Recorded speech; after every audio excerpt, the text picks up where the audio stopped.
Ahoy! It is time to talk about these patch notes. So, yesterday, New World released a bunch of patch notes for the weapon changes that are coming in the upcoming patch that are now on PTR. And I needed to test some of the stuff first. I need to verify of the stuff first before I talk about them because there's been a crazy amount of changes. And some are not quite fully listed and some are a bit misleading if you read them without context. So I wanted to make sure that I have every bit of information that I can get right now in order to talk about this. I'm still not going to be able to cover 100% of everything that's done because some things are very role-specific, weapon-specific, and some of those I might not be aware of, but I will try my best to give you as much information here as possible. Before we start with the other changes, there's obviously a huge amount of balance change and stuff. One thing that I wanted to point out that was interesting in my testing was that it seems when you weapon swap now, you can chain a melee attack after that much quicker. Or a range attack as well, and it seems to cut down the animation. This particular one I'm not 100% sure on, because I don't know if this was a ping related thing, because there are no Australian test servers, or if this was actually a change to the mechanics, but it felt like a change to the mechanics.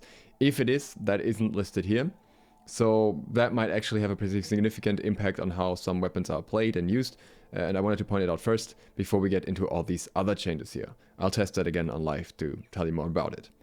Now we have some info about the Void Gauntlet here. The Void Gauntlet I've already talked about, so we don't need to cover that again. I have made a whole video discussing that in detail and also talking about how I think the Void Gauntlet feels at the moment. So we'll skip that and we'll get right into the other changes here. Keep in mind, these are just the balance changes and not all the feature changes coming as well. For example, there are other changes to professions. Arcana got an overhaul and other professions got some shift in how the XP is provided. They usually need more XP now, but higher tier things, higher tier crafted things also give more XP to offset that. So that's all changed, but that's not what this is looking at. This is specifically looking at the balance changes mostly. So let's get into that. Beginning with the consumables here, we have a fix to the food stacking bug, where you could stack different tiers and types of food to get multiple regeneration perks off that. So I'm very glad that is finally done. That took long enough, but that should no longer be an issue. And also fix an issue that prevented weapon coating items from being consumed properly when used. Then there are attribute threshold bonus nerfs changes.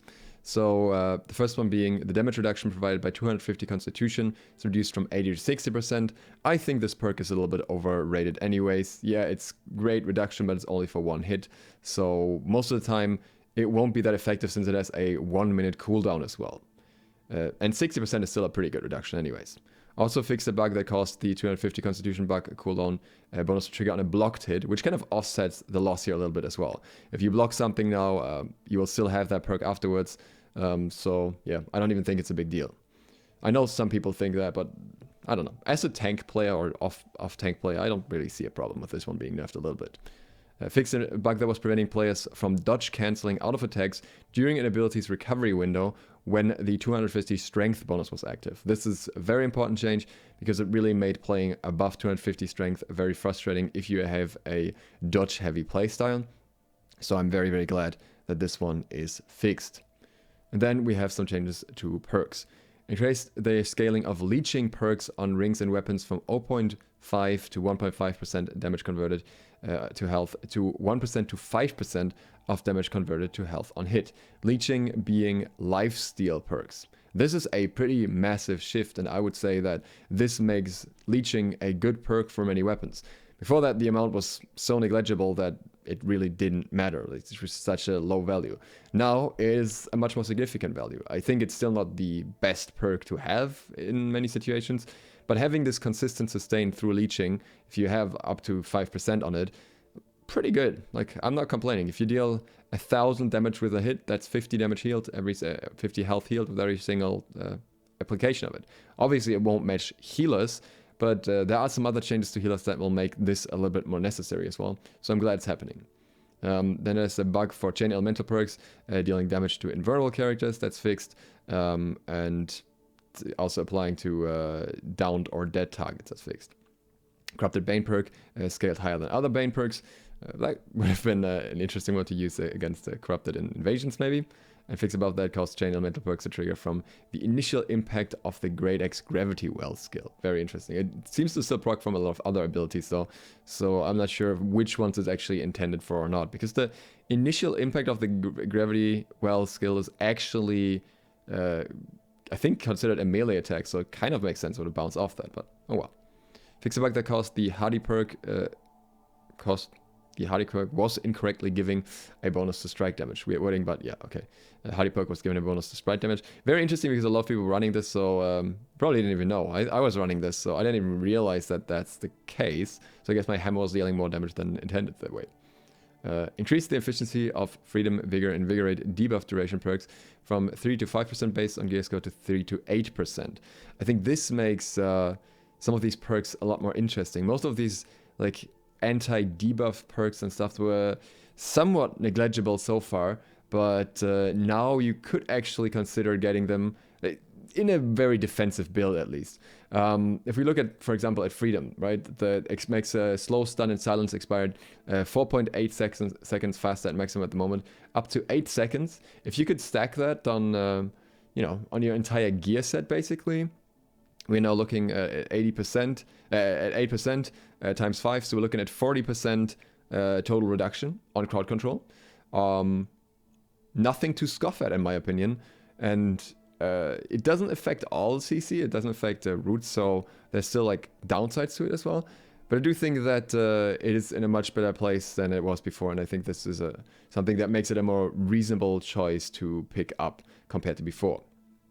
And then we have a decrease to the cooldown of the Keen Speed perk, which gives you haste on crit from 10 seconds to 5 seconds, and they increase the haste duration from 2 seconds to 3 seconds. This is actually massive in my opinion, because this means if you can crit consistently, you get very high uptime on this. You basically just have 2 seconds where you won't have it active if you consistently critting or backstabbing especially, which counts as a crit as well.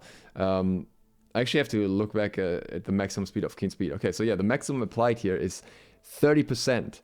That is massive. I think that'll make Keen Speed one of the best perks to have for melee DPS, like especially on a Great Axe or on a Hatchet as well. Anything that really needs to stick to enemies. And yeah, I think this will shift the meta a lot, like especially in combination with leeching. We might see very, very different perks on melees primarily. The effectiveness of poison, bloodletting, burning, crippling, enfeebling, and effect duration rings is also pretty significant, from 3 to 7% to 5 to 15%. Previously, this was barely worth looking at. Now, 15%, probably still not the best in slot or anything, but definitely more interesting than before. I think what limits this a little bit is that it's a ring perk, and I think it's a ring perk only, so you can't stack it the same way that you could stack the anti-CC stuff, for example. Then there's a change to equip load, increased healing bonus of light equip load to 30% from 20%, increase the healing bonus for medium equip load from 50 to 15 from 10%. This wasn't even working properly before, so this is more than just an adjustment. It's basically a fix at the same time. And now it actually works. On PTR, this actually makes a difference. So you will actually heal less in heavier armor, which is something that I think is probably needed to balance healing. I know there's, like, not everyone will agree with that, but I think that paladins, not necessarily paladins, but heavy healers that were just going full focus or near full focus and just having heavy armor were just a little bit too hard to kill because, yeah, they just had insane survivability, and it was often not worth for DPS or for burst teams to focus them. So I think these changes are reasonable, and that's how it was always intended to be in the first place. So it's really encouraged for healers to go into light armor now and just roll around a little bit more.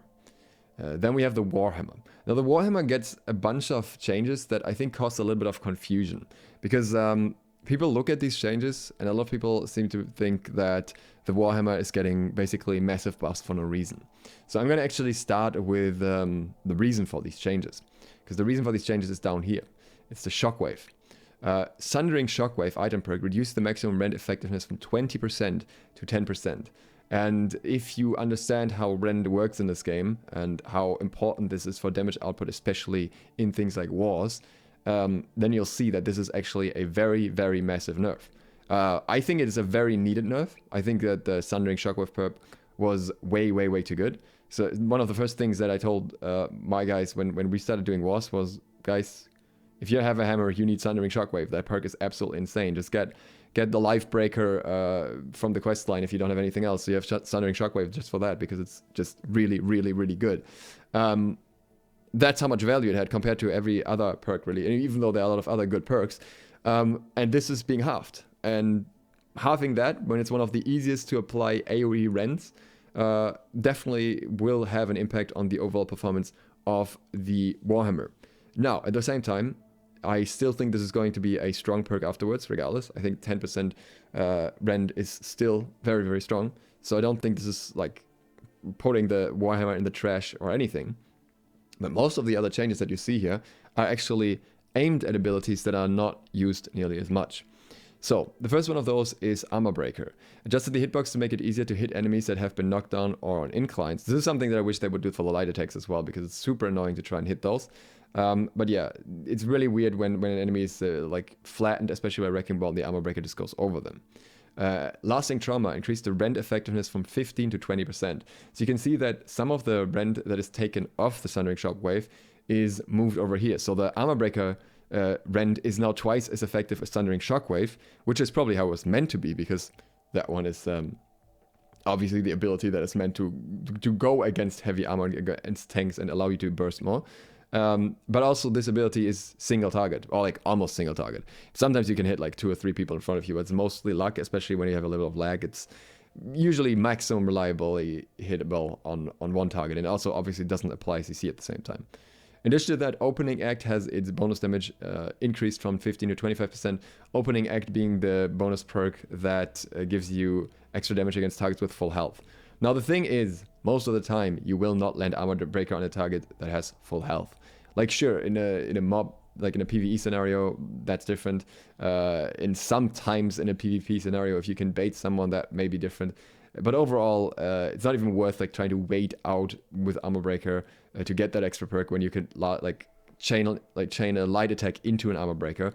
So realistically, this is not as big of a deal as it may seem for this, because most of the time this won't even proc. To the extent that I know many people aren't even leveling it, and I don't think they will level it now. I think some people will level it because they see the 25%, but really, it's not the most frequently used one. Where this is a little bit more interesting is in a scenario when you are like fighting on point, for example, in a war, or Outpost Rush or whatever, and you have someone fighting you who has a healer, because then you obviously get a little bit of extra burst that way, but it's still not insane. Like, you know, heavy attack or something is still close in damage anyways. Then we have Mighty Gavel. Increased the damage scaling from 160 to 170%. Reduced cooldown from 22 to 20 seconds. And Justice for All, the last perk that gives you a second hit. Increased damage scaling from 200 to 220%. Now, this is a 30% scaling increase, but the problem is that Mighty Gavel is still not a good ability in my opinion. It's a great ability in PvE if you're just farming mobs. But for PvP purposes, it is extremely slow, it is extremely telegraphed, it doesn't have grit. I'm not sure if that's maybe changed on PTR somehow, and that's just not, I just didn't see it or something, but yeah, this is one of the very few Warhammer abilities that doesn't have grit, and it's also the one that has the final perk in Juggernaut instead of having a general perk. It's specifically for Mighty Gavel, and I think given that, and given that it doesn't really have any CC or anything, it's weird. It kind of works like an Execute in a way, I guess, if you have like all the extra perks and everything. But it's 2 hits, like to really be effective, and the second hit is very easy to avoid if you get hit by the first one. With anything that's not CCing you for an extended duration, like maybe you can like chain this with a Wrecking Ball and you can actually get it off, but other than that, it's just super weird and not really worth spending too much thought on, in my opinion, when there are other hammer abilities that is just much better most of the time. So I'd be surprised if we see a very significant upswing in the usage of that. Wrecking Ball, on the other hand, is very interesting. Increased the damage from 120 to 130, not a massive buff, but a little bit. And safety measures increased the Fortify buff from 4 seconds to 7 seconds. This is a 20% Fortify, which is quite big. And the ability has a 15 seconds cooldown, so this is like for half of the duration. And I thought that Wrecking Ball was already interesting. I thought it was a bit, you know, less valued overall than Armor Breaker, especially as a last ability when Shockwave and Path of Destiny are typically your main abilities. But I do think that now, especially, there's more of a reason to consider it. I like Wrecking Ball before because it makes isolating a target very effective, since the flatten isn't broken by any incoming damage compared to the stuns. So I think it's a bit of a sleeper already, but this is definitely gonna make it a very appealing choice in many situations. Then we have Clear Out, Swing Away, fixed an issue where this upgrade was less efficient when striking more targets. So this is just affecting the cooldown reduction, or no, the haste actually. I don't know. These are perks that I don't think are worth using anyways. I don't see why you would want to haste after using Clear Out most of the time. So not really too fussed with that either way. I think there are much more effective perks in the Hammer Tree than that, so it's not really worth spending that much thought on. Path of Destiny, Leeching Path of Destiny, which is the item perk for Path of Destiny, which heals you, I think, by 30% of the damage dealt, in combination with the additional healing that you can get from Prevailing Spirit. Fix a bug that prevented this perk from working when Stimulated Reduction modifier was equipped. This is very important because Stimulated Reduction is the perk that most people get in order to get to Aftershock, the final perk on the Crowd Crusher tree. So this actually makes a very significant difference and makes it more worth considering running this if you need a lot of sustain. And again, healers are getting nerfs, so other form of sustain are going to be more useful. And I think this will most definitely be one of them, because that it's going to be like a big double heal now. Then we have Exhaustive Attacks, the passive, increased stamina generation penalty applied by exhaust buff from 15 to 20%. This is the one that, if you hit an enemy with any ability, the stamina regeneration is reduced by now 20% for 5 seconds. I haven't really fully tested this yet. I really want to test how this works effectively. But it does seem like a very interesting mechanic, and I do think that we need more like this. I just need to find out how effective this really is, because the way that stamina regeneration works at the moment, it may not be all that powerful.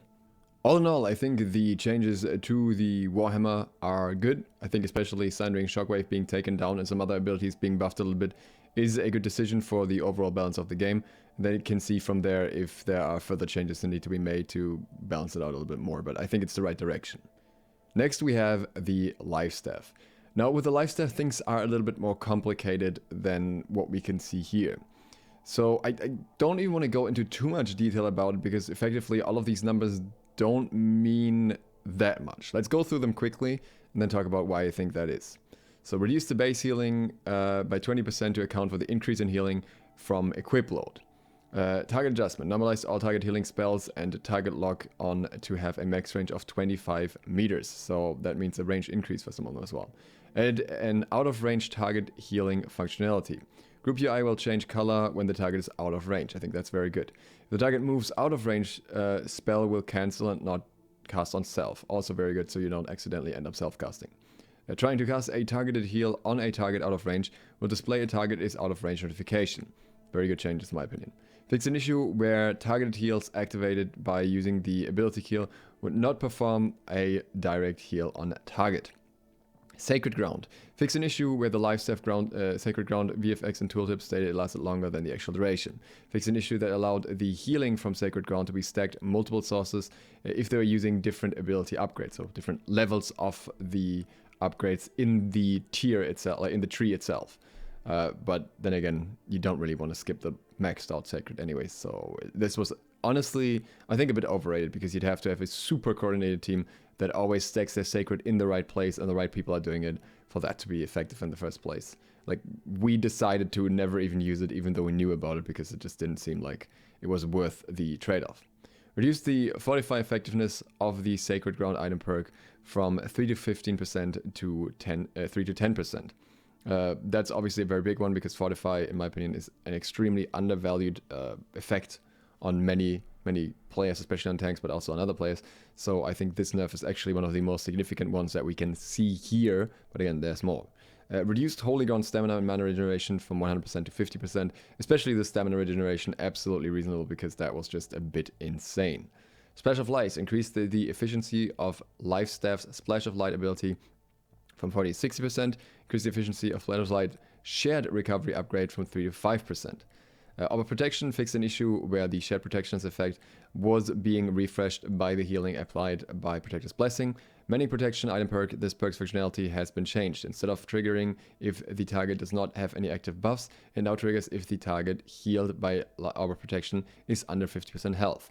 Light's Embrace increased the efficiency of Light's Embrace connection upgrade from 1 to 2%. Passive Blessed item perk reduced the healing bonus effectiveness from a 10 to 30% to 5 to 20%. Now, why am I going through this so quickly and why am I saying it doesn't really matter that much? Because the numbers on PTR that we tested, XR and I tested, did not add up with this. The Blessed perk is definitely reduced in efficiency, and there are various other things that seem to have been reduced in efficiency, especially the 20% bonus up here. But it appears that healing has been nerfed more significantly than these changes make it appear to be, basically. I don't know what exactly is going on, and that's why I don't even want to talk about it too much, because I can't say what's been happening. I think they've actually just been fixing a bunch of mechanics in the background that were never intended to work the way they do, because a lot of healing abilities actually overhealed significantly beforehand, and through fixing this, they effectively ended up nerfing a lot of healing very significantly, and that is something that only shows now. Now, if you look at the numbers on PTR, this doesn't mean that anyone can just run over a healer.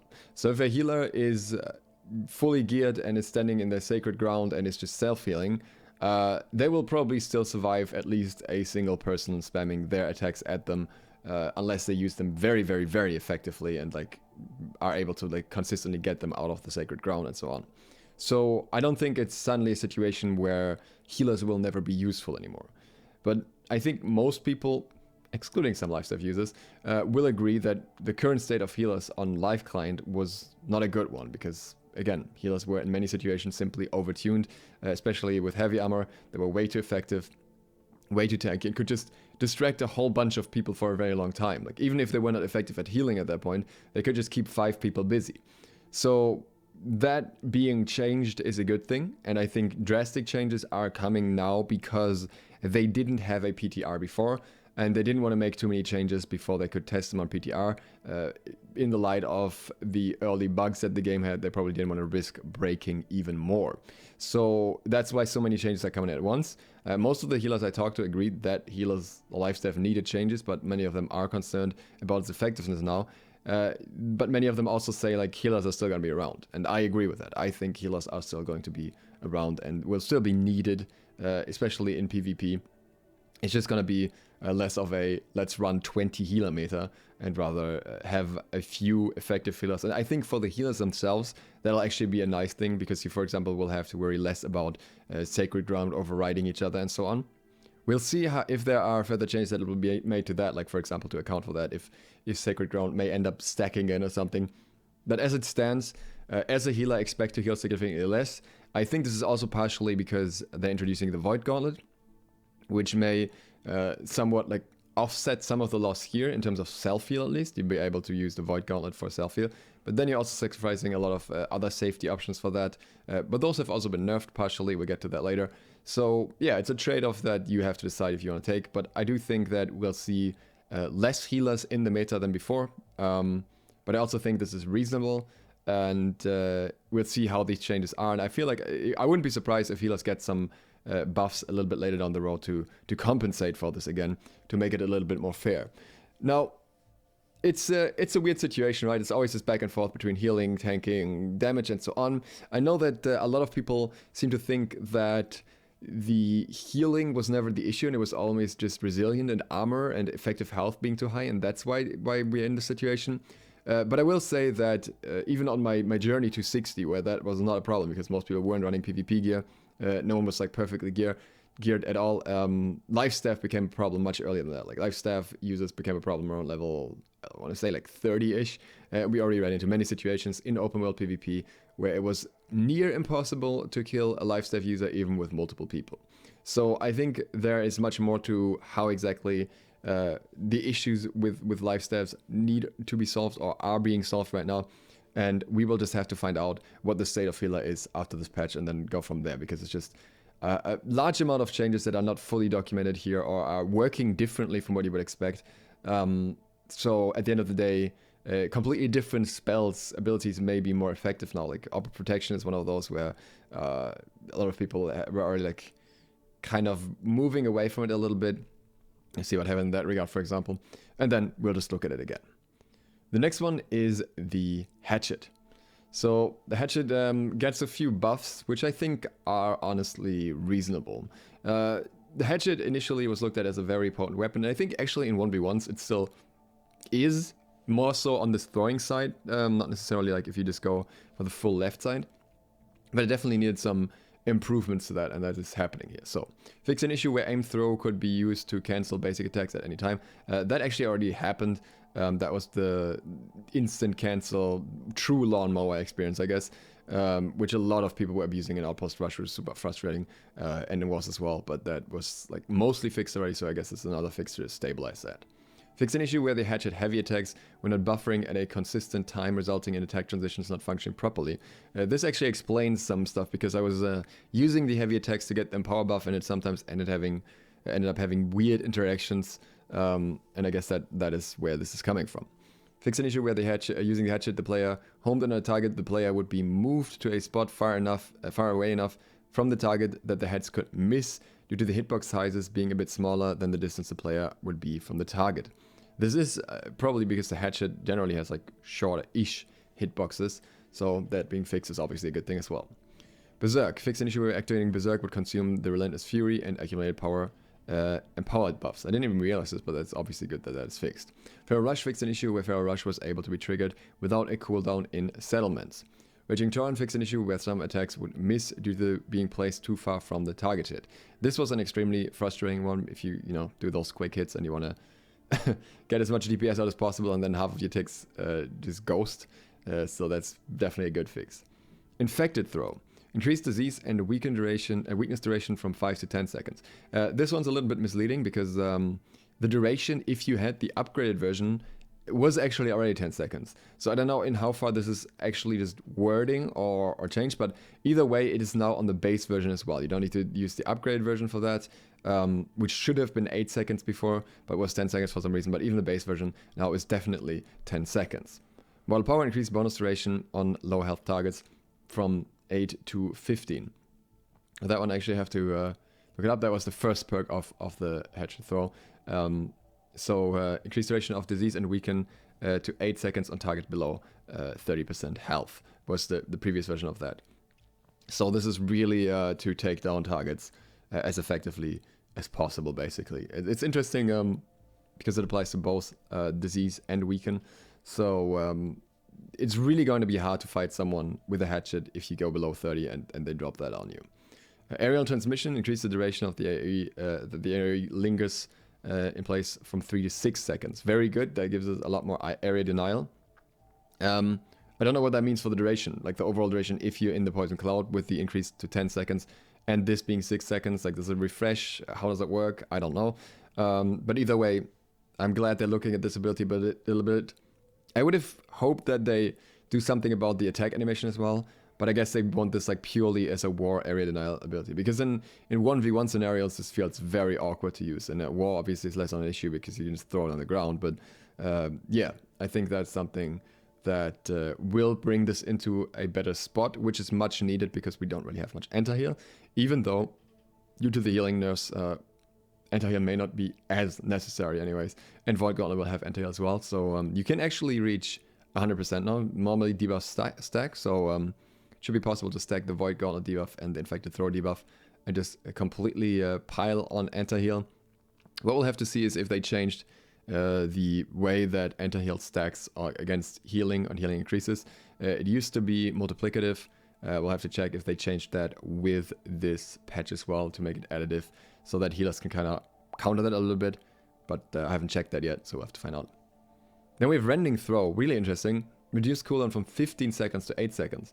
I think Rending Throw is actually a really nice ability because it's 10% rend at range. That can even be 15% if the target is a little bit further away. And now that is on an 8-second cooldown, which is very, very short. It makes it very, very spammable, and you can actually reduce the cooldown further with a perk on it, with Second Wind, if the enemy already is affected by a debuff. So, yeah, this could be like a very frequently used ability. So I wonder if we might actually end up seeing like near full throwing hatchets. Like I think most hatchet users will still go like rending throw plus infected throw and then kind of go on the other side a little bit. But I'd be curious to see how that goes. It's still very hard to hit a lot of the ranged projectiles on the hatchet though. So yeah, I think it's honestly probably the hardest weapon to hit consistently because it has so much drop off, even compared to something like the bow. It's just much more, the projectile feels relatively slow. So maybe it'll see some buffs in that regard, except rending throw, which is pretty easy to hit. But we'll find out. And then the passive fixed an issue where the Hatchet Defy Death passive ultimate cooldown timer was being removed when a player died. And that brings us to a probably more contested, controversial one, and that is the Great Axe. Now with the Great Axe, there's once again a lot more to it than we see here, more than meets the eye. So there's a few things, like they've said they're fixing several issues with abilities, but there's more behind that than they're writing here. So Reap fixed an issue with the Great Axe Reap incorrectly triggering a breakout dodge. This is very, very awkward when it happens because a breakout dodge is like the dodge roll backwards instantly, I think, which you can even use if you're like heavy armor. And that, yeah, it doesn't even cost stamina. It just gets you out of harm's way very, very easily. So that is clearly not intended, and I'm surprised it's even still in the game. Gravity Well fixed an issue where the slow from Gravity Well would not always be removed if the player was able to get out of the area, resulting in effect lasting up to 2 seconds longer than intended. Okay, that's a fix that is technically a nerf to Gravity Well, but fixed an issue where the Gravity Well tooltip wasn't listing the melee damage that the ability would trigger if the ability is triggered next to a target. So that's just telling us that it actually does 2 hits of damage if you're close to a target. That's not all though. The Gravity Well functionality is fundamentally changed by how any kind of like pulse CC works. You used to actually be able to get out of Gravity Well in a variety of ways that I'm not going to expand on too much because we're not on that patch yet, but it was basically one of the most unreliable abilities in the game because of that.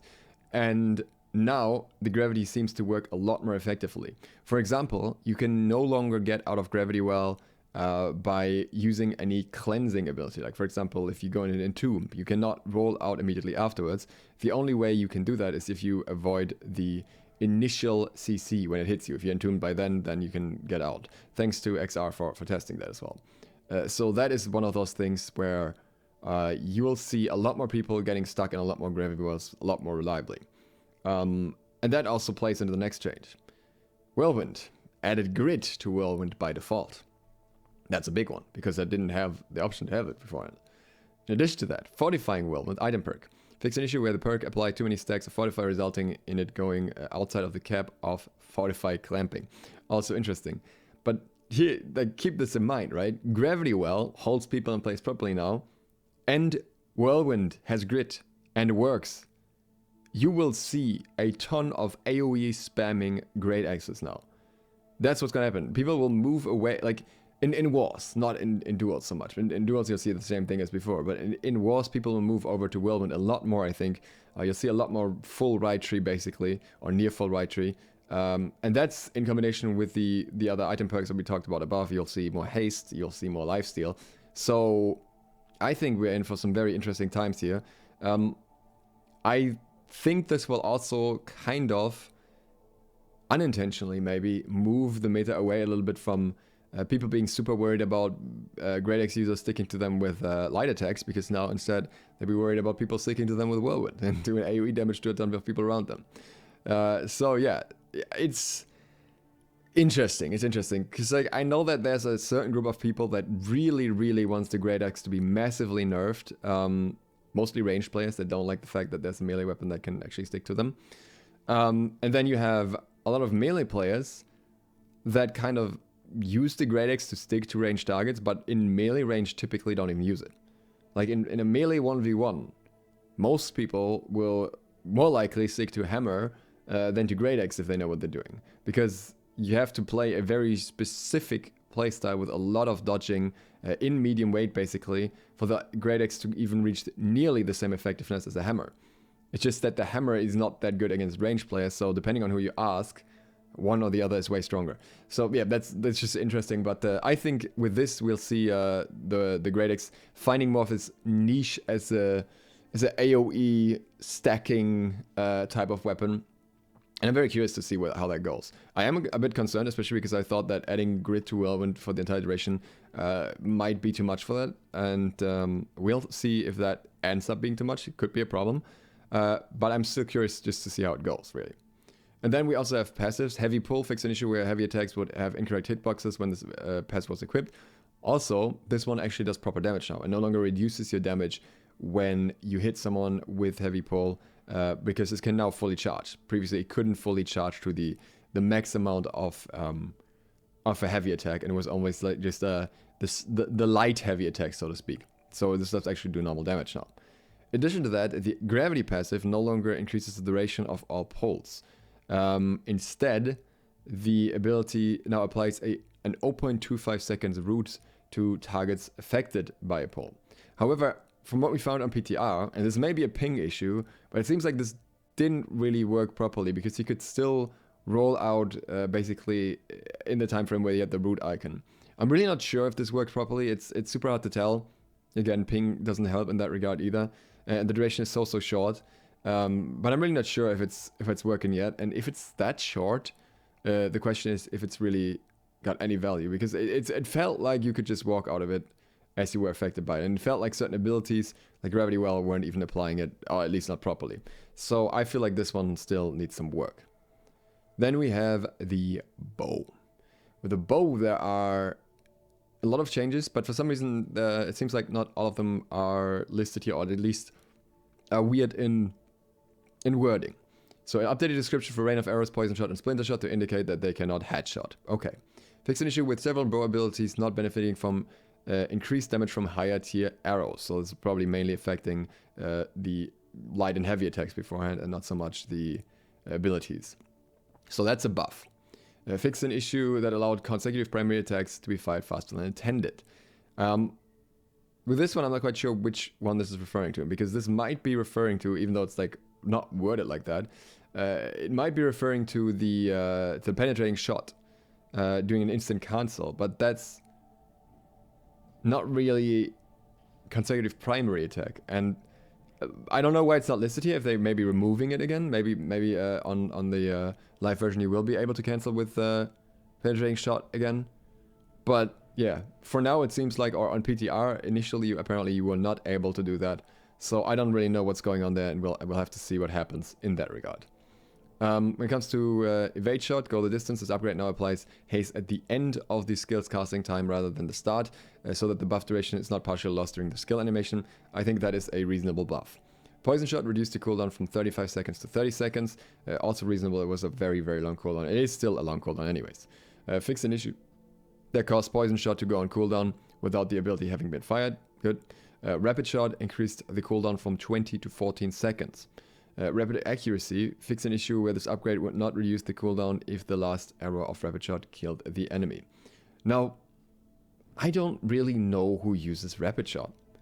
That's my problem with that ability, that most bow users I see definitely prefer a ranged kiting style where they shoot like one bow or two and then one arrow or two and then move on and not sit there for 3 shots. Now, rapid shots are quicker, but I'd still much rather have penetrating shot, evade shot, and poison shot if I was using bow.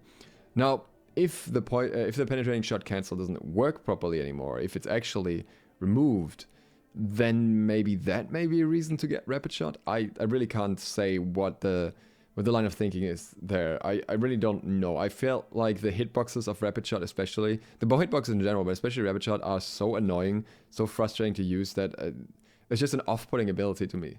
Maybe there's someone out there who makes it work and who this changes for, but I feel like most people will still not use it, to be honest. Rain of Arrows is no longer able to hit enemies through doors. Yeah, sure, whatever. I guess that's Outpost Rush one, basically.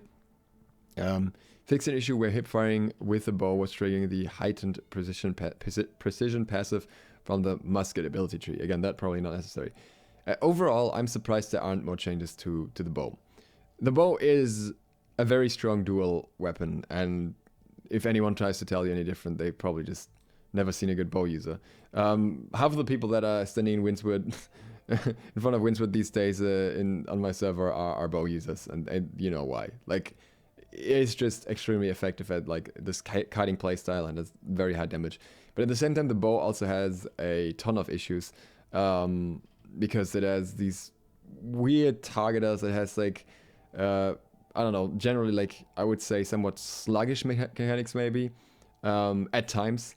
And yeah, I would like to see some more drastic changes to the bow. And I don't know in what direction, but I feel like what they're doing here is mostly some fixes, and they're not really looking to touch it significantly outside of rapid shot, where I think there are some other things that may need to be touched. And the weird thing is that I know that there were like different documentations for the changes on bow, and there were other changes. There was some stuff with splinter shot as well and stuff. So I'm really not sure what they've taken out or if this is just incomplete. But based on that, it's really hard to judge as well, because it seems like this wasn't all that was done on the bow, and we'll see what actually makes it to live client and how that looks then. And then we have something that I'm more happy with, and that's the sword.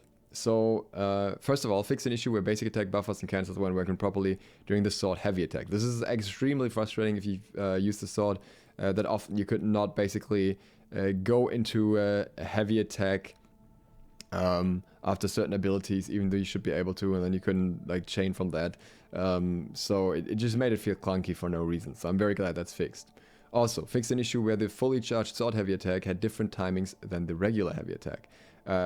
Also very interesting, no idea where that came from, but of course also glad that that's happening. Shield rush, improved rush, increased weaken duration from 4 to 10 seconds. This is very significant. Shield rush in wars is already being used because of exactly this effect, because of the weaken, and increasing this duration so massively, I think will make in some ways make tanks a little bit more viable. At the moment, shield tanks are something that is not frequently played, but think for example, if an enemy team like decides to dunk on a point, dunk on a specific area, and then they do their whirlwind and stuff, and you can apply a weaken to everyone using that, reducing their damage output not so insignificantly for quite a long time. I think that that will be effective in some ways, though I do think the weaken might have to be a little bit higher in terms of value, maybe like a 15% weaken instead of 10%. And then we have Leaping Strike, and this change, or these changes rather, make me very happy. Reduce the cooldown from 25 to 18 seconds, which is completely reasonable. It's still a very long cooldown, all things considered, and I don't even know why it was ever this long in the first place. Increase the damage scaling from 135 to 150%, so it's actually a bit more of a threat in terms of damage as well now, which arguably makes reverse step a little less valuable, but then again, that's usually used for the cooldown resets anyways, or for like the free backstabs. Sped up the recovery after using Leaping Strike to make it easier to transition into other attacks. This is especially important because this will probably mean that you can now fluidly chain a Leaping Strike into a Shield Bash. I was mostly able to do it even on the PTR with lag, so it's definitely much more reliable than it was beforehand.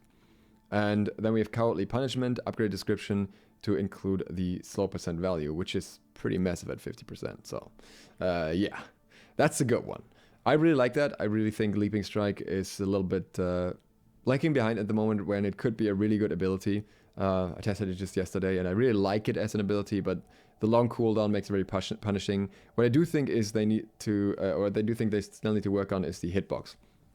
Currently, there are many situations where you use it close to an enemy or at medium range, and you kind of like slide around them, even though your blade is pointing directly at them, which makes very little sense. And I think it needs to have a clearer stop mechanic, so to speak, like where when you actually hit a target or that you're pointing directly at a target, it actually lands on them instead of having some like secondary detection where it decides that it's going to land on them or go around them. Once that's fixed, I think this will be a great ability. Then we have Fire Staff, and this is probably the most confusing set of changes that I really don't know where they're quite coming from. So they reduce the effectiveness of these standard attacks due to how powerful they were in comparison to some abilities. That part to me makes perfect sense, because as it stands, it was like almost not valuable to use abilities in some situations, and you were just better off using basic attacks, standard attacks. That's obviously not how it should be. Like, clearly, an ability set should be more useful than just left clicking. So that part is understandable and reasonable to me. Now let's look into the abilities here a little bit. Pillar of Fire, increased damage scaling from 134 to 170%, so significant buff here. Fix an issue where Pillar of Fire targets self when activated from ability button. Fix an issue where Pillar of Fire failed to trigger Runes of Helios when activated using the ability key. Fix an issue where it caused Pillar of Fire to hit twice against targets near the edge of the effect radius. So this ability should be working a lot more consistently, hopefully. And then it also gets a damage increase. But you also don't have the chance to double hit with it. So that's why the damage increase is probably being done. They've realized, okay, you know, if it's just one-time damage, it's probably not nearly enough for people to justify picking it up. But if we increase the damage significantly, though not quite as much as a double hit, then people actually have a reason to use it. So I think that is understandable, and in my eyes, this change so far makes sense. Meteor Shower, fix an issue where Runes of Helios trigger on Meteor Shower rather than on casting it. And targeting Meteor Shower than casting it obviously makes sense as well. Fireball added additional clarity that Fireball is not able to crit. Previously, it would show the crit damage color, but not actually deal increased damage. It'll no longer show orange damage numbers, and additional tooltip was added. That is actually not quite correct based on what some other people have tested. Apparently, it can crit in two ways. It has the normal crit, which is based on... it's likely what it is. It's based on... like internal crit modifiers, like for example crit effects that you get from skill trees and so on, which cannot crit properly and just do the same damage as a crit value. And then it has other crits apparently caused by having external items with crit, like for example crit ring, that can actually crit. Apparently that is what causes it currently. So based on that, the ability can actually crit right now and won't be able to in the future, so it'll be a nerf to Fireball. Which is interesting given the fact that they're saying they want to encourage more ability usage. This kind of goes against that, from what I can tell. Then we have Flamethrower, increased damage scaling from 34% to 50%. It's still kind of weird because it's 100% per second, which doesn't seem like much, but I guess at the same time it goes through enemies. Who knows? Maybe one day someone will actually find an effective use of Flamethrower. I don't know if that the day is going to be anytime soon, but who knows? Who knows? And now we get to the passives.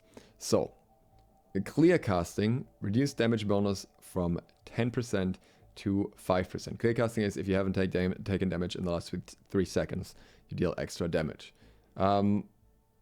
I don't really have an issue with that. I think such a consistent damage increase was pretty heavy. But then in the light of the other changes, it's also like, what's this needed on top? Then Clear Mind reduced the Empower effectiveness from 10 to 5%, so that's a separate one. Runes of Helios reduced the damage bonus from 30 to 25%. Another reduction, now we're like stacking up pretty hard.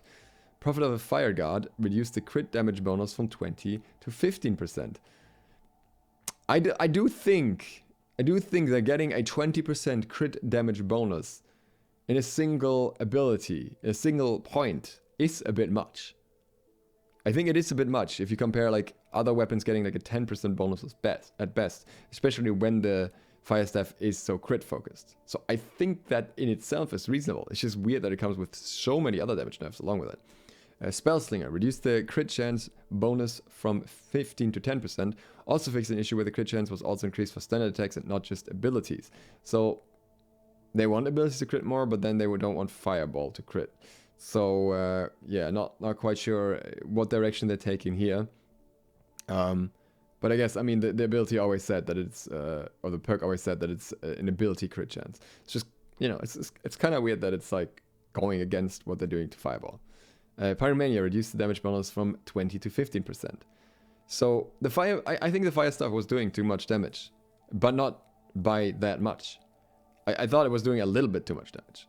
But like, I think of all the weapons that may have been problematic, I think the biggest issues with the Fire Staff were primarily all the bugs that it had, like all the instant resets, all the double hits and all that, and not so much the values of the base kit. So that is, yeah, it's a strange decision. Then we have Kindle, fixed an issue where the passive was increasing buff duration by the incorrect amount. Reheat Reduced the time required without triggering ability to trigger reheat from 6 seconds to 4 seconds. Actually, I have to look up which one reheat is because I always get those the wrong way around, I think. Right, this is the mana regen. If you're not using ability for a while, you get 400% mana regen. I don't really know. I think most people prefer Runes of Healers anyway, so I don't know if shortening that duration is really that big. Updated the Singe and Watch It Burn passive to mix up the functionality. Singe went from inflicting burn on critical hits to using the Watch It Burn functionality of triggering burn on light attacks. And Watch It Burn now inflicts the burn on critical hits from abilities only. So they're essentially swapping places. That's how they originally did it, and now they kind of changed it to saying that they mixed up the functionality. Basically, the reason was they don't want to make Singe as accessible because you crit quite frequently, and then you get the procs quite frequently. Watch It Burn, on the other hand, requires you to lose light attacks, whereas a lot of other things encourage heavy attacks. But that's now being taken out, and now it is actually from abilities only, so it's not actually about light attacks anymore. So I feel like the new version of Watch It Burn is kind of weird.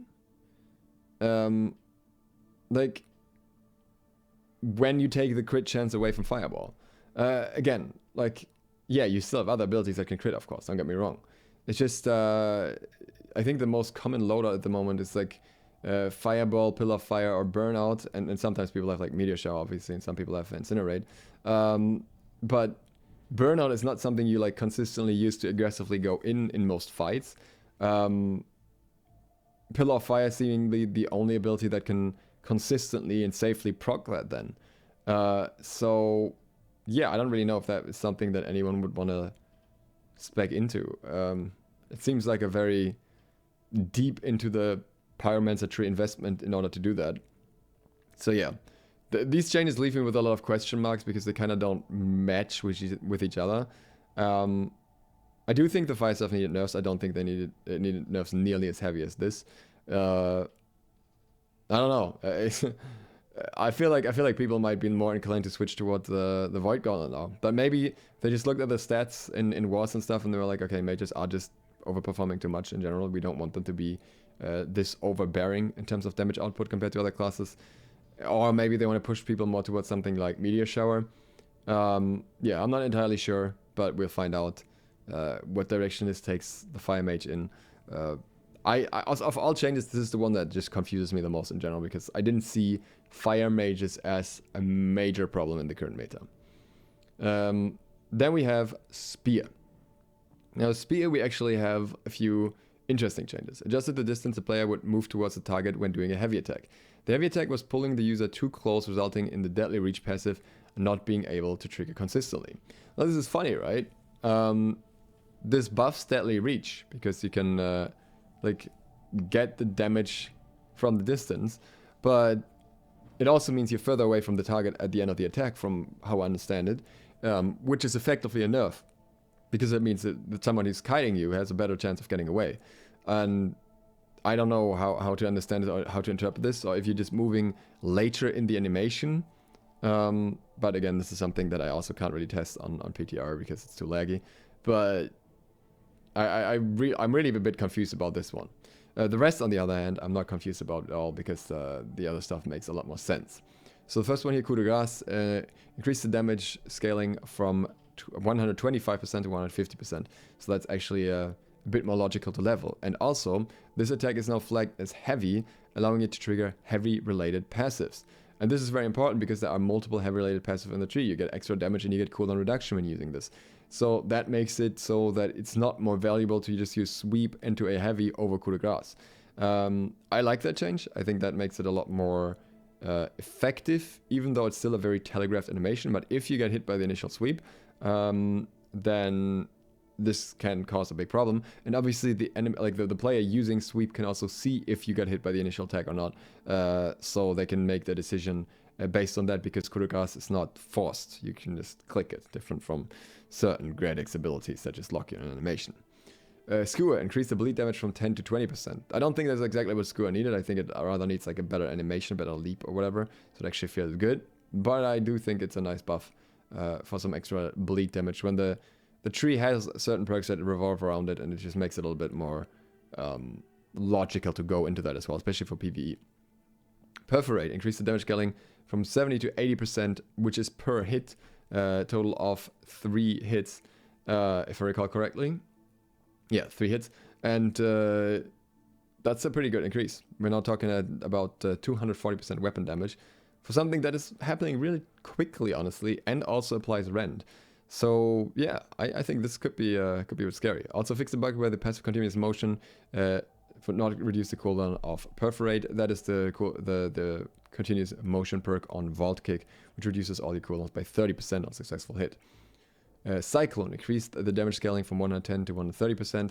This ability honestly feels a little bit counterintuitive to me, but it makes sense for the tree to have it. But I feel like most spear users would prefer other abilities most of the time.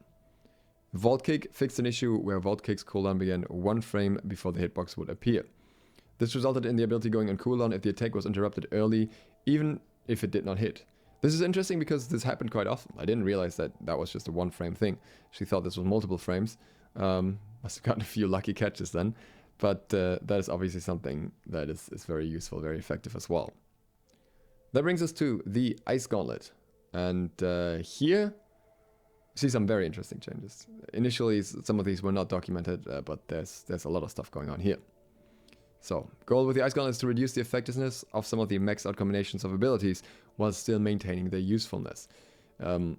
What I see the Ice Gauntlet as is not primarily as a DPS weapon, which in my opinion for mages is the Fire Staff, but rather primarily a utility weapon that can also deal good damage.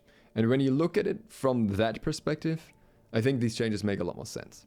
So I'm guessing that New World or the devs look at these changes or look at the design philosophy of the Ice Gauntlet in a similar way. Heavy attack. Increase the heavy attack startup and recovery time to make it consistent with other magic weapons' heavy attack timing. Okay, that'll slow it down a little bit, but this is just for consistency. Like I prefer consistency for muscle memory, so I'm not mad. Fix an issue where the Ice Gauntlet movement while attacking was faster than other magic weapons. Again, something that in my opinion is fair. Like there's no reason why it should be faster than any other caster in the same moment. Fix an issue where basic attacks on the Ice Gauntlet can sometimes shoot through a player or AI without dealing damage if the attacker is too close. Also absolutely fair, there's no reason why it shouldn't damage.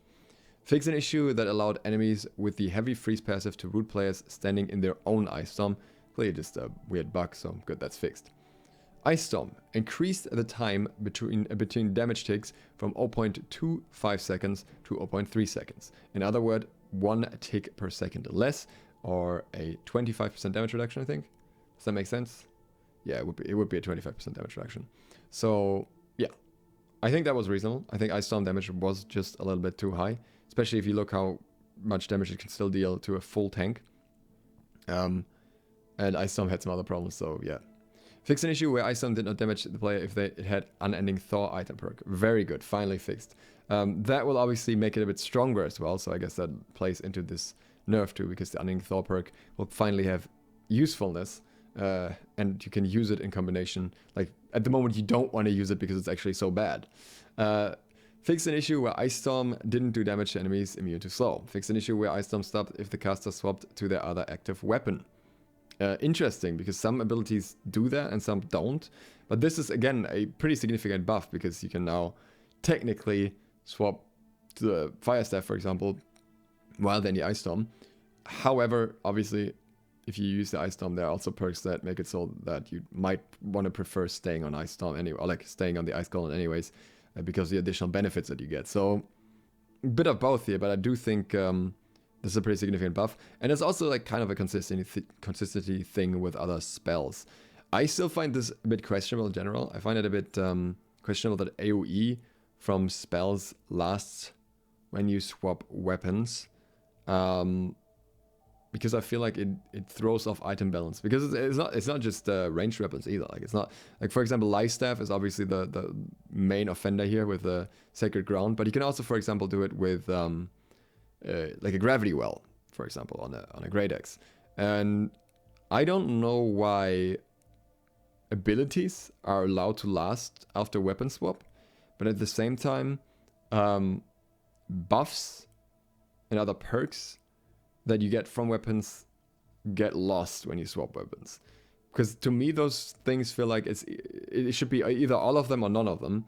And either like swapping is a thing where, you know, you just lose the benefits of the other weapon or you keep them. But at the moment, it's kind of half-half. At the same time, I understand that if they allowed you to keep perks from other weapons, they would have to massively change a lot of things. So maybe that's why it's handled like this for now. So yeah, I don't know where the future or what the future holds in that regard. But it does make certain weapons a bit more effective than others, I think. Fix an issue that was causing Ice Storm to not damage larger boss enemies. Also good. Ice Spike, fix an issue where Ice Spikes displays a cast timer despite being cast instantly. I'm surprised they're not doing more with Ice Spike. I feel like there's some like targeter work that could be done, consistency stuff, but maybe not. Maybe that's for later. Wind Chill, increase the damage scaling per tick from 16 to 20%. I don't really know if anyone uses Wind Chill, and I don't know if that'll change anything, to be honest. I can't really imagine it. Not really sure where it's coming from. Ice Shower, increase the cooldown from 20 to 30 seconds. That is a very big increase, but in my opinion, it's a warranted one. I think Ice Shower is one of the strongest abilities in the game currently. And there's also an additional fix that is not listed here, where Ice Shower, like from what it appears so far, will not rubber band you back anymore. As far as I can tell, and with the abilities I tested it with, if you dash out of an Ice Shower, you actually get out of the Ice Shower now and you don't get pulled back in, which never made any sense to begin with, because no other CC in the game works like that. So I think, especially given like the fact that you can apply so many things with Ice Shower, you can CC someone, you can apply the slow, you can apply the heavy attack for the root, you can apply the rend as well. I think Ice Shower is an ability that was too potent for such a short cooldown. I know there most certainly will be people disagreeing with that, but I think a 30-second cooldown is a much more reasonable number for this ability specifically. It also means that you can't combo it with Ice Storm every single time. Entombed. In my opinion, Entombed was the strongest ability in the game. Not necessarily on pure damage mages, but rather, especially on healers. They could just drop a Sacred under themselves and go into Entombed whenever it gets a little bit hairy and get all their mana back, get all their health back, and just walk away. That will no longer be the case to the same degree. Entombed players can no longer be healed, so the Sacred won't matter. Which makes complete sense to me, because, you know, you're in that immunity state, so you shouldn't be healed from outside either. Reduce the health of the tomb to 50% of the player's health. I'm actually not entirely sure how much it was beforehand. I'm assuming it must have been 100%, but I don't think there was any clear messaging on what it was. So I'm guessing it's a 50% reduction, which would be quite significant, of course. But again, also something that I think is reasonable, because it was just ridiculous that Entombed players could especially potentially be more tanky than actual tanks, and we ran into situations where tanks started using Entomb. Question is if it should scale with the player's max health in the first place instead of scaling with int, because then it would be much more discouraged for using it for tanks or for using it for focus users, for lifesteal users. But at the same time, then you run into the problem where basically every mage would have that maxed on Entomb. So I don't know what the best solution for this is. I think reducing it was good. I don't know if this is the best way to reduce it. It may encourage mages building some extra health as well. Reduce damage of the breakout burst attack from 168% to 70%. This was actually an insane AoE that you could really like burst shot certain mob groups with as well. So I'm not entirely surprised they're doing that. It's a bit funny because, you know, it's a very unusual ability to deal that much damage in the first place. It's a pretty drastic nerf though. So yeah, I don't know what I think about this one, but I think it's so that it isn't as punishing to try and break an enemy Entomb. Because at the moment, basically when you try to break it, you may end up taking more damage for it. Fix an issue when vulnerability on a tomb could be removed while the tomb was still active. Fix an issue that allowed players to move while entombed after dying. So yeah, I think these are reasonable nerfs.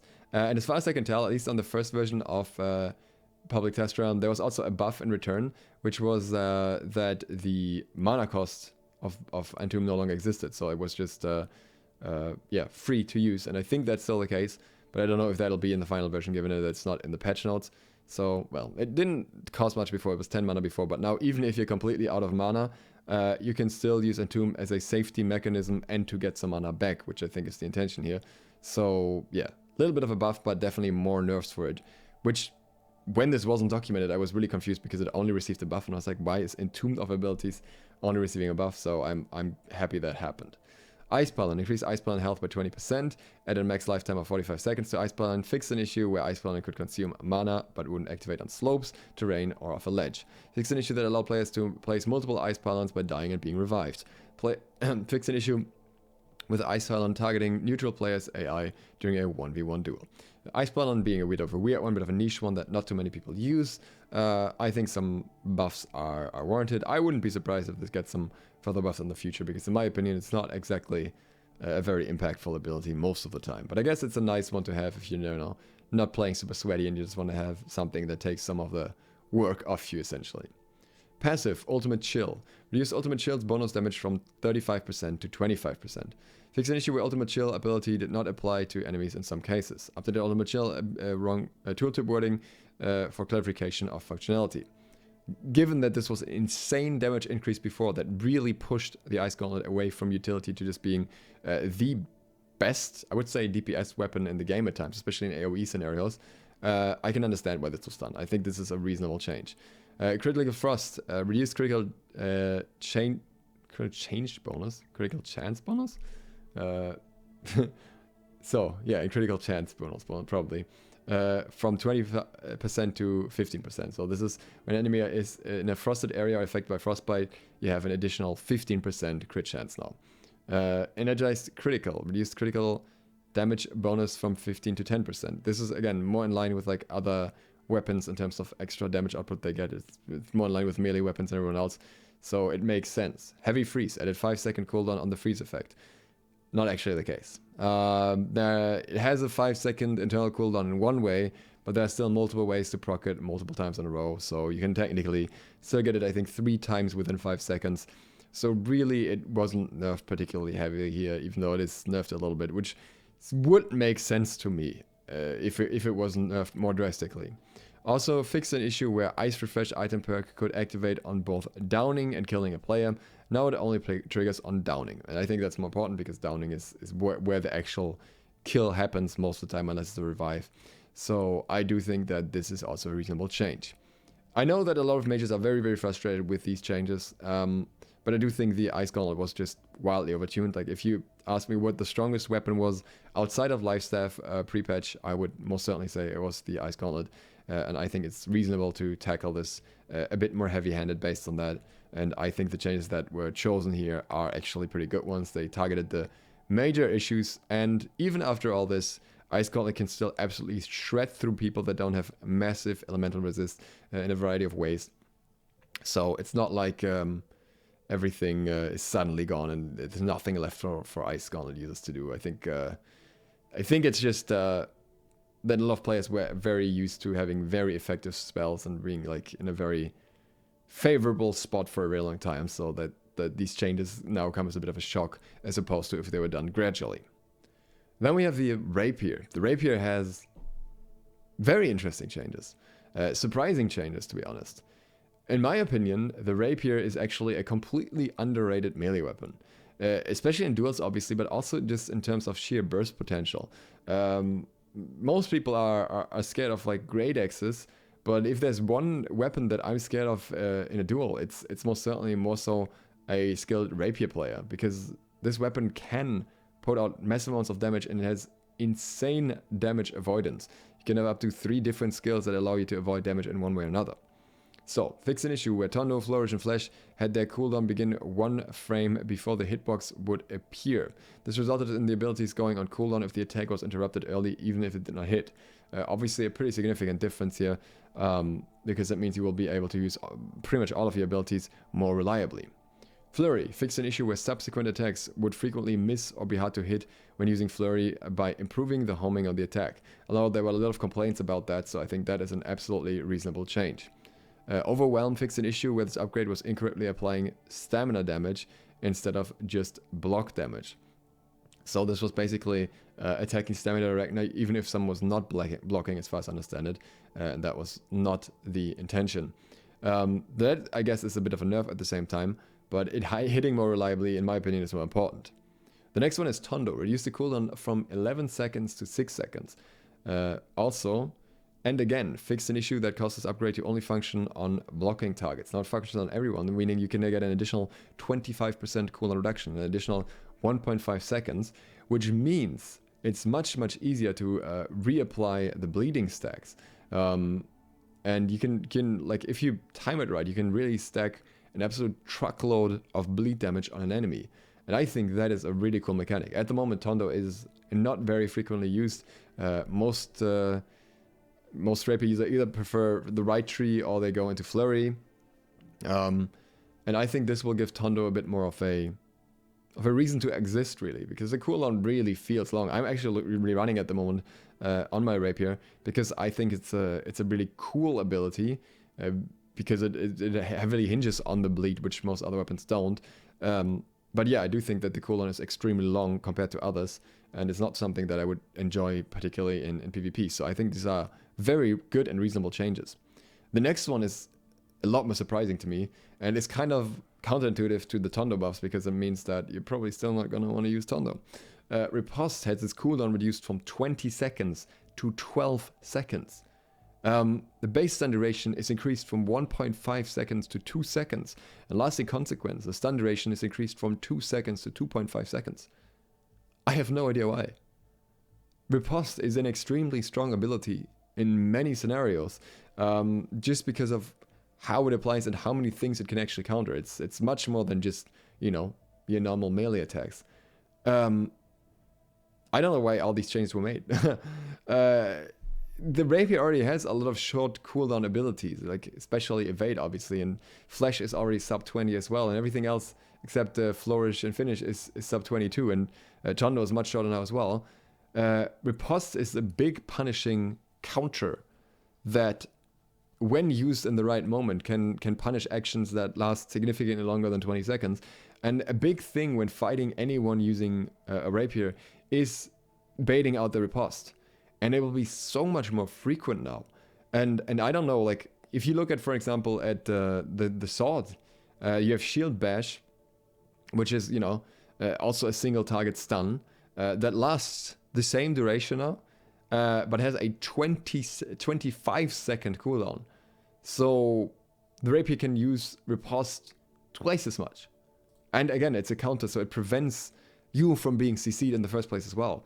And I think this is actually a huge concern in 1v1 scenarios, at least. And this is a massive buff to any mage using Rapier as a secondary weapon, because it means your self-peel is insanely better, because basically every time someone engages on you, your riposte will be back up as long as you can do some proper spacing. So I think these are some of the biggest buffs that also feel like this riposte buff in particular feels really unwarranted. Then we have a passive momentum, increase the bonus damage from 25 to 30%. This is on your next light attack or heavy attack after performing an ability, which you can obviously get very, very frequently. More damage for the Rapier as well. I don't know if that's something the Rapier needed, to be honest. And then Swiftness fixed an issue where this passive was granting haste from the bleed damage ticks instead of actual weapon hits. Also a weird one how that happened, but that'll be a buff as well now if it's actually working from weapon hits. So I don't know. I don't know what's going on with the Rapier. It feels like someone in the team really liked the Rapier, because I don't think the Rapier was bad. I think the Rapier was in a reasonable place, if not too strong. And then now, like, one of the strongest counters that it gets buffed, the damage gets buffed.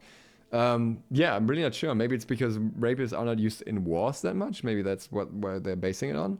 But that's also in the nature of how the rapier works, and that it requires the enemy not to run away from you, but actually fight you, so you can apply the punish to them. But given everything else that's surrounding it, I'm really surprised.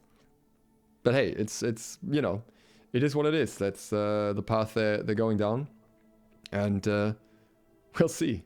Let's see where it takes the rapier next, because I would not be surprised if following this the rapier gets some nerfs. Next we have the musket, which is very odd as well. So the musket, they want to make it feel better across all levels and increase the use and effectiveness of several abilities. They increased the musket base damage by 2.5%, which is not insignificant considering everything else scales from that. Fixed an issue where the musket could not be reloaded after dodge rolling and trigger an autorun. Fixed an issue where the reloading would not automatically resume after interruption while the player is aiming. Fixed an issue where the musket overcharge shot would not be not being consumed while hip firing while crouched. Fixed an issue that caused this critical reload passive to function inconsistently. So that's mostly fixes, but then traps can no longer be triggered by players in death doors. That's nice, so you can't waste any traps on that. Sticky bomb increased damage from 175 to 235. Keep in mind, this is a small AoE. This is very, very big damage, especially when you consider the base damage is increased on top of that as well. So you'll get a lot of a single sticky bomb now. I would have much rather seen improvements to the targeter, with the sticky bomb itself staying the same. I think the targeter itself is a much bigger problem. I think the damage output was actually pretty fine considering its AoE. So I'm not sure why they're going this way. Stopping power reduced the cooldown from 18 to 15 seconds. Power shot reduced the cooldown from 15 to 12 seconds. Shooter stance reduced the cooldown from 20 to 18 seconds. Added additional options to exit shooter stance pulse and ensured players will return to standing when exiting the stance. Players can exit shooter stance by pressing sprint, the ability key, dodge, escape, or releasing right mouse button. Now, why is the musket getting so many buffs? I understand that in like 1v1 trade scenarios, the musket is, well, technically it is your best option, but that's only because Scent of Blood is applying to literally everything. But it's otherwise, excluding that, it's not your best option most of the time, because, you know, if someone gets close and slaps you, you're probably in trouble. But I thought that was the idea. The whole thing with a musket is that it's extremely potent at a very long range. It can very effectively kill people. It can do a lot of damage, and there is almost zero chance that you'll get pressured in return by anyone except other musket players. And if you haven't experienced that, you either haven't played Outpost Rush, or you haven't played any wars on any, like, even remotely competitive, in any remotely competitive environment. Because in those environments, muskets are present, and they do a lot of damage, and they absolutely clock squishies. They are probably the only ones that can DPS-wise burn through healers at the moment, given that anyone else applied some CC to the healer. And yeah, they aren't effective against tanks. Of course not. Like, if you shoot someone's shield, there's not all too much coming out of that. If you shoot someone in heavy plate with a lot of con, that's probably not worth it. But that's also what the musket is not meant to do.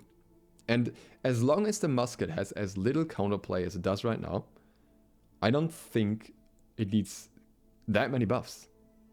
This is a lot of buffs for a weapon that was not exactly underperforming in the scenarios that it was designed for. So, yeah. I know that initially the musket was rated very low, but with Resilient being fixed, the musket gained a very significant amount of value, in my opinion. And I'm very surprised that it's getting that many buffs. I'm not exactly complaining because it can work well for certain war strategies, but I find it a little bit weird because I don't think it should get that much extra damage. Especially with Sticky Bomb, this is a really confusing one to me as well. So yeah, we'll see what comes from that. Next we have duels. Fix the player's dueling to avoid durability damage while gathering by preventing gathering while in duels. I'm not even sure what that's about. Interesting. So you're gathering tools. Don't take damage, I guess. but bit of an odd one. War. Structures are now immune to buffs and debuffs that logically wouldn't affect the siege weapon and deployable structures, such as, I'm guessing, Warhounds, probably. Disabled player collisions on Inferno traps due to players occasionally getting stuck on them. Good. Made so that players can't deal damage to other players with weapon abilities to fort gates and warcamp gates. Good. Outpost Rush reduced the power of Battle Bread from 50% damage in defense to 5% damage in defense. Yeah, this one was common. It's probably still good. It's still a free 5% increase, but yeah, not nearly as insane. Like from the double value of 30% to 15% to now 5%. Yeah, it's much more reasonable. And reduce the damage reduction on the Baroness buff from 25% to 15%, also reasonable. And reduce the damage from the defense command tent. Yeah, on the damage and defense of Commander Tent from 5, 7.5, and 15% to 3, 6, and 9%. Before this is what basically a secondary Battle Bread. You would have the Battle Bread and the max Commander Tent, you'd still do the old version of the Battle Bread, which is completely ridiculous. So that being taken down a notch is fair, and obviously 9% as a max increase if you're really investing into that Commander Tent is also something that I think will be considered reasonable. We might see a meta where we shift more away from Battle Bread towards people rushing Commander Tent, because it just gives you more value for the entire team, basically, now that both are nerfed. Then we have notable bug fixes. Backstab fixed a bug that caused backstab to trigger when attacking players from the front. This is something that affects rogue perks likely, so rogue weapons will probably see a decrease in value. Unblock fixed a bug that caused some weapon mastery passives that state they trigger unblock to trigger against unblockable attacks. Cooldown timers fixed an issue where various passives and perks and cooldown timers were being removed when swapping weapons or unequipping gear. Navigation updates. Do we go through this? Yes. Made several improvements to smooth out general navigation and fix various animation bugs. Fixed an issue when attacking while sliding can cause characters to get stuck in unnatural slide animation. Fixed an issue where jumps cancel AoE aiming on some abilities. Fixed an issue where traversing with auto-run and auto-traverse had slide movement pause. That was super annoying, but that's finally fixed. Fixed an issue where player animation appears to stutter when transitioning to sprint finishes. Fixed an issue where sprinting, jump, landing noticeably slowed player. Fixed an issue where shield may fail to sheath properly after queuing certain actions. Hopefully also the other way around. Fixed an issue where weapon swapping while gathering will cause the player to not have the correct weapons equipped and perform attack animations properly. Fixed an issue where players can become soft locked if they block while running and trying to crouch. Fixed an issue where drinking a consumable while doing any gather would break player's consuming animation. Fixed an issue where camera moves along with crouching prone actions if player uses those buttons. Moves along with crouching prone actions while player uses those actions while harvesting and skinning. Fix an issue with spamming prone and getting weapons sheath out of sync. Fix a player movement issue when attempting to place a camp while in air. Fix an issue allowing players to bypass collision when taking weapon out in prone. Fix an issue where animation stutter occurs when running after executing multiple attacks while with some weapon. Fix an issue where player is able to clip through outcropping collision by using certain abilities while prone. Updated vault camera to smooth motion. Updated jump in place to allow translation while in air. Fix an issue where players rotation incorrectly. Where players rotation incorrectly. Yeah, whatever that means. When entering sprint from moving backwards and sprinting from shield rush. I'm trying to understand this one. Players rotate when they're running from shield rush? Is that what it's saying? Interesting. Fix an issue where auto-run would not terminate when attempting to place a camp. Jumping and traversal are now disabled when navigation is disabled, for example, in a route. This is something that also affects Graphwell, for example. Fix the players using strength to scale unarmed attack after prone and jump spam. Fix an issue where players would sometimes become unable to execute heavy attacks out of prone position when a magic weapon was equipped. So, these are just balance changes. Again, there are more changes outside of this. This is just one part of the patch notes as a whole, essentially, and I'm sure we'll see the other one being published later, so I'm going to wait with that because there's going to be probably a lot more stuff than I am able to track. I am very happy with many of the changes that were made here. I'm also looking forward to the Void Gauntlet. I am confused about some of them. I'm very much interested in where the meta will go. My impression at the moment is that we're looking towards a very, very aggressive, very damage-focused meta. where we'll see less healers, but also less tanks, and a lot of AoE will be happening. So I'm excited for that, to be honest, because with food stacking and stuff being fixed, we'll also finally see more kill potential. But yeah, also welcome to the slaughter. I don't know how it'll affect certain roles and who comes out on top after that, because there's so many things being changed at once, and it may end up like helping some of the wrong roles. Like, for example, I could imagine that it may end up helping especially the Great Axe, which gets certain perks here that work very well together. But I'm also hoping we'll see some other weapons more. Like, I'd love to see more Rapier, for example. So imagine if people started using Rapier to counter other weapons in wars with riposte. I think that would be pretty cool. So we'll find out what happens in that regard. I'll of course keep you updated if anything new happens. For now, I have covered this as extensively as I'm able to with all the knowledge that I have about it. I hope you enjoyed this, and thank you very much for watching. If you're new to the channel, please consider subscribing and clicking the bell. There are more news to talk about still, and I'd like to see you for those ones round if you enjoyed this. So I hope to see you for the next one soon. Duke SLOTH, out.